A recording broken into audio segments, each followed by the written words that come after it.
Nitekana umunezero ntangere rero kuri mwese barundi namwe barundikazi ababa bari mu gihugu ndetse n'abari hirya ino kw'isi. Niteka na umunezero ntangere kuri mwese mudahwema gukurikira ibiganiro vya misi yose bishikirizwa n'imboneshakure yanyu mukunda cane yashira Amatsiko TV, aho rero ibandanya ibashikiriza amakuru abatandukanye ariko haravugwa ngaha mu Burundi ndetse no mu makungu rusange, maze ikaza irayabashikiriza ku buryo bw'idoniro. Reka rero mwese mudahwema gukurikira ibiganiro vya misi yose ku mboneshakure yanyu mukunda cane yashira Amatsiko TV, tubareko mukanya muza gukurikira amakuru ku buryo bw'idoniro, mukaza gusobanukirwa ingingo zose ziriko ziravugwa ngaha mu Burundi. Amakuru yacu rero tuyahera ngaha mu Burundi, tubareko ingingo zidasanzwe ku bakenyezi muri komine Bweru mu ntara ya Ruyigi zamaze gufatwa. Turabareko kandi mu Burundi hariko ravuga ko boba bagiye kuronswa amatongo mu ntumbero yo gushira mu ngiro amasezerano y'ubumwe bw'abarundi. Reka rero amakuru yacu ku buryo bw'idonido tugaruke mu kanya tuyahera muri iki gihugu nyene cacu c'u Burundi. Reka rero tugaruke mu makuru yacu ku buryo bw'idonido, tubareko tugire tuyahere ngaha mu Burundi, tubareko ingingo zidasanzwe zamaze gufatwa ku bakenyezi muri komine Bweru mu ntara ya Ruyigi. Ejo haheze harasomwe itangazo ritangaje mu masengero yo muri komine Bweru mu ntara ya Ruyigi. Musanteri Diane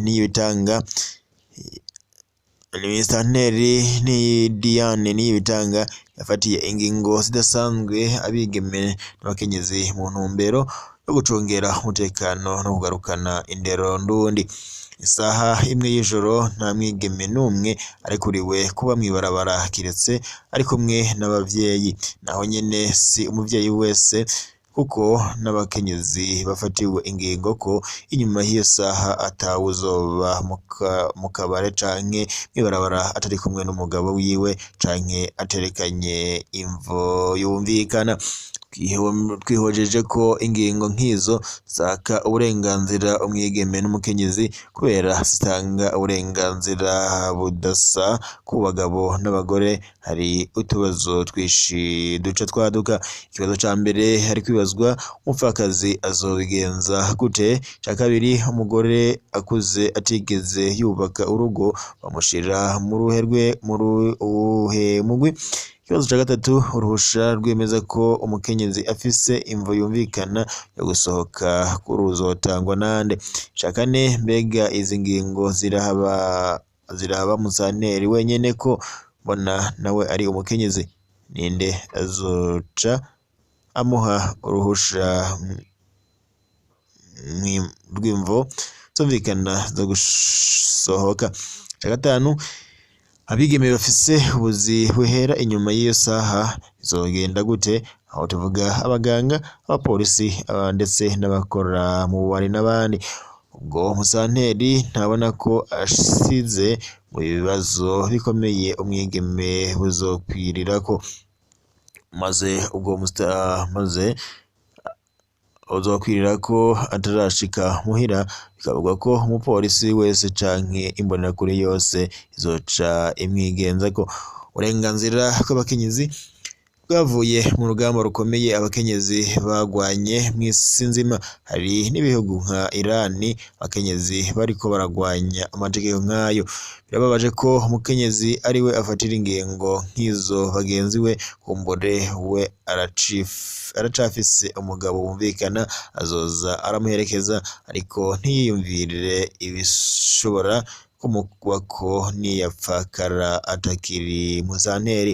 Mbega hoho musanteri akura hehe ububasha bwo kugubanya uburenganzira abakenyezi basanzwe bafise mu gihugu cose akabwaka abo mw'ikomine yiwe gusa?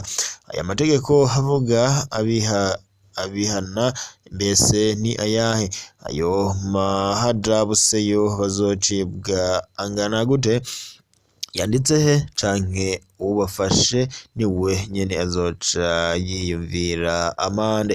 Reka tubandanirize amakuru yariko aravugwa muri Gitega, aho biriko biravugwa ko abatwa boba bagiye kuroswa amatongo mu ntumbero yo gushira mu ngiro amasezerano y'ubumwe bw'abarundi.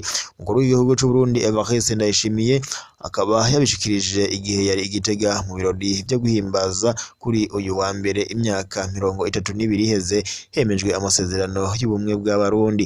Yatewe ko umukono ku wa gatanu Ruhuma 1991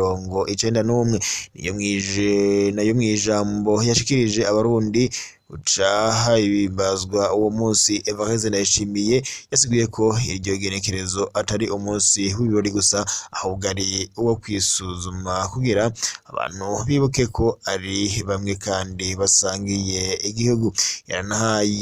Yaranahagaze cane ku ruhara indongozi mu gutsimbataza ubumwe barazwe n'abasokuru, kuko ngo uburongozi bubi bwacanishijemwo abarundi muri kahise. Kubwiwe indongozi nziza ngo ni iyibereye abo ijejwe igaharanira inyungu zabo. Umukuru w'inama nkenguzamateka nawe yavuze ko hamwe abarundi bonywana nyakunywana bagafuta amacakubiri bagatahura ko ari abarundi bagize ubwoko bw'abarundi gusa boba bafashije urwego arongoye. Emmanuel Sinzohagera yasiguye ko boca batanga icegeranyo ko ibintu bijanye n'amoko vyofutwa, abarundi bagatangura gutorerwa kuja mu mabanga atandukanye hatisunzwe ubwoko, ahubwo ko ari umurundi abishoboye. Urwego arongoye avuga ko rufise ikiringo c'imyaka 5 kugira rutange icegeranyo ko ivy'amoko vyokurwa canke bikagumizwa mw'ibwirizwa shingiro. Ico kiringo giharurwa kuva ibwirizwa shingiro ritanguye kuja mu ngiro. Turabashimiye rero mwese mwari mukurikiye amakuru yacu. Reka gusa ko tutatanguranye amakuru, twibutse zimwe mu ngingo nkuru amakuru yacu yariko haribanda ko mu Burundi twabonye ko ingingo zidasanzwe zamaze gufatirwa abakenyezi mu ntara ya Ruyigi. Naho mu Burundi kandi dusoje tubarira ko abatwa ngo boba bagiye kuroswa amatongo mu ntumbero yo gushira mu ngiro amasezerano y'ubumwe bw'abarundi. Reka amakuru yacu tubarire ko Yesubikenga ari agasaga. Mukomeze mugire ibihe vyiza kandi Imana ikomeze kubarinda. Gusa nobibutsa kuba batrafyonda sabone kumufyonda ngo hasi yanditse sabone ku bakoresha ururimi rw'ifaransa, naho rero bakoresha ururimi rw'icongereza mu fyonda handitse subscribe, maze mukabandanya mukurikira amakuru yacu umwanya kundi. Reka rero amakuru yacu tuyasubikenga hatubare ko ari agasaga. Mukomeze mugire ibihe vyiza.